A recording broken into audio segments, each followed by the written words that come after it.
Okay, এইটো কি কৈ আছো, টিস্যু প্ৰচেছিঙৰ প্ৰট'কল। মানে আমি যেতিয়া টিস্যু প্ৰচেছিং কৰিম, ঠিক আছে, যেতিয়া আমি টিস্যু প্ৰচেছিং কৰিম তেতিয়া এই ষ্টেপকেইটা আমি ফ'ল' কৰিব লাগিব, একদম ফাৰ্ষ্টৰ পৰা একদম লাষ্টলৈ। আমি গোটেইকেইটা প্ৰচেছ কমপ্লিট কৰাৰ লগতে আমি যিকোনো এটা টিস্যু প্ৰচেছ কৰা হৈ যাব। ফাৰ্ষ্ট হ'ল ৰিচিভ এণ্ড আইডেণ্টিফিকেশ্যন।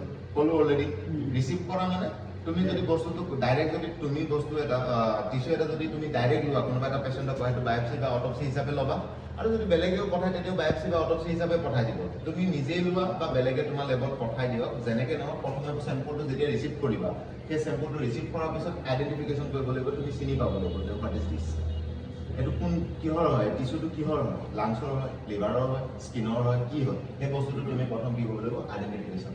ছেকেণ্ড ষ্টেপত আমাৰ কি হ'ব, ছেকেণ্ড ষ্টেপত আমি লেবেলিং কৰিব লাগিব। যিটো স্পেচিমেন বা যিটো চেম্পল আমি পাম, সেই চেম্পলটো আমি ফাৰ্ষ্টে কি কৰিব লাগিব, ছেকেণ্ড ষ্টেপত লেবেলিং কৰিব লাগিব। আমাৰ হস্পিটেল আই ডি হওক, লেবৰেটৰী আই ডি হওক, যিটো আই ডি আছে, আই ডি নাম্বাৰ, বোলে I D number 2004, date of collection অমুক, নাম অমুক, এজ, জেণ্ডাৰ, এই আমি গোটেই ডিটেইলছখিনি আমি ছেকেণ্ড ষ্টেপত লেবেলিং কৰিম। লেবেলিং কৰাৰ পিছত যেতিয়া কমপ্লিট হৈ গ'ল, তাৰপিছত আমি কি কৰিম, ফিক্সেশ্যন কৰিম। ফিক্সেশ্যন অলৰেডি আমি পঢ়ি আহিছোঁ, তো ফিক্সেশ্যন কৰিম। আমি ফিক্স কিহৰ কাৰণে কৰিম, যাতে সেই বস্তুটো পুট্ৰিফিকেশ্যন বা ডিকম্পজিশ্যন নহয়, ঠিক আছে, বুজিছা। তাৰ নেক্সট ষ্টেপ হ'ল ডিহাইড্ৰেশ্যন। ডিহাইড্ৰেশ্যন মানে কি হৈ গ'ল, আমি তাত থকা কি বুলি কয় ৱাটাৰখিনি আমি ৰিমুভ কৰিব লাগিব। ডিহাইড্ৰেশ্যন কি দি কৰিছিলোঁ, ডিহাইড্ৰেশ্যন কি দি কৰিছিলোঁ, কিহত ডুবাই, এলকহল। এলকহলটোৰ নাম কি আছিল, ইথাইল এলকহল আৰু তাৰপিছত আইসোপ্ৰপাইল। ওকে, তো আমি সদায় কি কৰিম, এলকহলত ডুবাই তাক ডিহাইড্ৰেশ্যন কৰি ল'ম। নেক্সট ষ্টেপত ক্লিয়াৰিং কৰিম। ক্লিয়াৰিং কি দি কৰিছিলোঁ, what is the ক্লিয়াৰিং agent, xylene.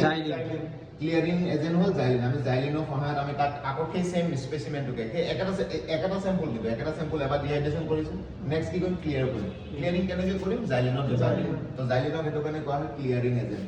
ক্লিয়াৰিঙৰ পিছত নেক্সট ষ্টেপ হ'ল কি, ইমপ্ৰেগনেশ্যন। ইয়াতে আৰু এটা ৱৰ্ড থাকিব পাৰে, ইমপ্ৰেগনেশ্যন। ইমপ্ৰেগনেশ্যনটো ইয়াৰ আণ্ডাৰতে আহি যায়, তথাপিও ইনফিল্ট্ৰেশ্যন আৰু ইমপ্ৰেগনেশ্যন দুইটা ইটোৰ লগত সিটো ৰিলেটেড। কিন্তু চোৱা, ইমপ্ৰেগনেশ্যনটো কি হ'ল, ইমপ্ৰেগনেশ্যন মানে হ'ল পেৰাফিন ৱেক্স দিয়া। আমি সেই চেম্পলটো যেতিয়া আমি মেল্টেড পেৰাফিন ৱাক্সটো দি দিম, তেতিয়া কি হ'ব, সেই টিচুটোত থকা জাইলিনখিনি ৰিমুভ হ'ব, আৰু কি হ'ব, আৰু পেৰাফিন ৱাক্সখিনি এণ্টি হ'ব, ইনপুট হ'ব, পেনিট্ৰেট হ'ব। তো কি হৈ গ'ল, আমি যেতিয়া এই জাইলিনখিনি ৰিমুভ হ'ব, টিচুটোৰ পৰা জাইলিনখিনি যেতিয়া ৰিমুভ হৈ থাকিব, তাক কোৱা হ'ব ইনফিল্ট্ৰেশ্যন। আৰু পেৰাফিন ৱাক্সখিনি যেতিয়া পেনিট্ৰেট হৈ থাকিব, টিচুটোত সোমাই থাকিব, তাক কোৱা হ'ব ইমপ্ৰেগনেশ্যন। আৰু যেতিয়া ইমপ্ৰেগনেশ্যন হয়, তাকে কোৱা হয়, ইহঁত যেতিয়া ইমপ্ৰেগনেশ্যন কৰিব বা ইনফিল্ট্ৰেশ্যন হ'ব, তাকে কোৱা হয় এম্বেডিং কৰা, তাকে কোৱা হয় এম্বেডিং কৰা। তো এম্বেডিংটো যোৱাৰ লগতে আমি যদি এই ইমপ্ৰেগনেশ্যন ষ্টেপটো কমপ্লিট কৰি দিলোঁ, কমপ্লিট কৰি দিয়াৰ পিছত এম্বেডিং যেতিয়া কৰিব লাগিব, এই এম্বেডিং মানে হ'ল কি, আমি ব্লক বনোৱাটো। এইটো এম্বেডিঙৰ কাৰণে নাম কোৱা হয় ব্লক বনোৱা।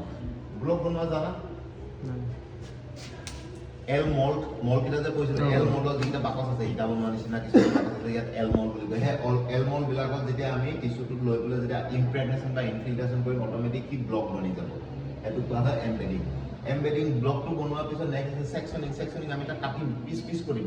সেই ব্লকটো আমি ধুনীয়াকৈ ইয়াত কাটিম। ইয়াতে ট্ৰিমিঙো আহিব পাৰে, ছেকশ্যন কাটিং আহিব পাৰে, ট্ৰিম চবফালে চাৰিওফালে সমান কৰিলেও আহিব পাৰে। মোটামুটি তাক আমি পিচ কৰিম, শ্লাইচ বনাম। শ্লাইচ যে কৈছোঁ আমি, যে ব্ৰেডত যে আমি শ্লাইচ থাকে, এই শ্লাইচটো যেনেকৈ পিচ থাকে, আমি এই ব্লকটো পাছত এইটো ঠাণ্ডা হোৱাৰ পিছত আফটাৰ 24 আৱাৰ্ছৰ পিছত ছেকশ্যন কৰিম, কাটিম। তাৰপিছত ষ্টেইনিং কৰিম। ষ্টেইনিং কৰা মানে কালাৰ কৰিম, তাৰ ভিতৰত যি আছে কালাৰ কৰিম। কালাৰ কৰাৰ পিছত মাউণ্টিং কৰিম। মাউণ্টিং কৰাৰ পিছত মাইক্ৰস্ক'পত আমি এক্সামিন কৰিম যে তাত একচুৱেলি সেই টিচুটো বা সেই চেলটোৰ কিবা এবনৰ্মেল ফাংচনছ আছে নেকি। তো এজনে যিখিনিয়ে হৈছে তোমালোকৰ বেছিক নলেজ টিচু প্ৰচেছিং, এইখিনি খালি তোমালোকে, এইকেইটা হৈছে তোমালোকৰ হেডলাইন। এই টপিককেইটাৰ ওপৰত যেতিয়া তোমালোকে ইম্পৰ্টেণ্টলি দি ফ'কাছ কৰি যেতিয়া পঢ়িবা, লংকৈ তাৰ বিষয়ে যেতিয়া এক্সপ্লেনেশ্যনবিলাক পঢ়িবা, তেতিয়া টিচু প্ৰচেছিঙৰ গোটেই জ্ঞান আহিব। Okay, thank U.